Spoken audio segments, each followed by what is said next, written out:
মাশাআল্লাহ তাবারাকাল্লাহ। শেষ নাকি? না শেষ হবে। না, আমাদের রান্না করা শেষ, এখন শুধু খাওয়ার পালা নাকি? উল্টায় দাও। Wow, I like it. আলুগুলা দাও, এখানে একটা দাও।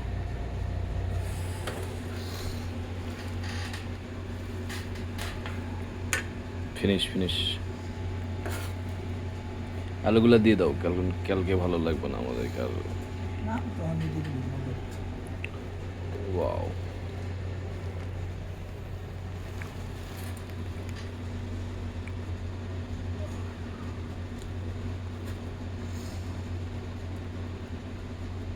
জারজিরে পাতা দিবে না বেটা? জারজিরে পাতা ছেড়ে দে সাইডে। জারজি দিচ্ছে আমাদের Zahid sir, made in Comilla, Mainamati hospital. এদিকে থাকা কোথায়? ময়নামতি হসপিটাল নাকি? ওটা উপরে রেখে দাও, না ভিতরে রাখবা? লাগছে নি? সরাও, কাপড় সরাও। এই লেবু গো, ফাজিলের 7 আপ। বড় আমাদের শ্রদ্ধেয় বড় ভাই তানভীর নওশাদ, মেড ইন ঢাকা নাকি? ঢাকা মেড ইন ঢাকা আছে। হ্যাঁ, মেড ইন ঢাকা। চাইনা না ঢাকা। না, চায়না না, ঢাকা। তো দাদা, আপনি আজকে যে এত সুন্দর একটা পাক রান্না করেছে বেটা, উল্টাপাল্টা কথা বলিস কেন? ছোট ভাই সবসময় তুই একটা উল্টাপাল্টা কথা বলতেই পারে। তো একটু অনুভূতিটা প্রকাশ করো।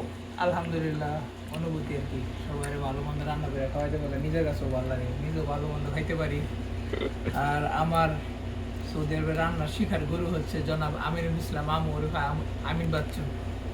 আমু হচ্ছে বাইরে খুব মিস করতেছে আমিন ভাইয়ের। অরিজিনালি আমিও মিস মন থেকে করতেছি খুব miss আজকে। করতেছি।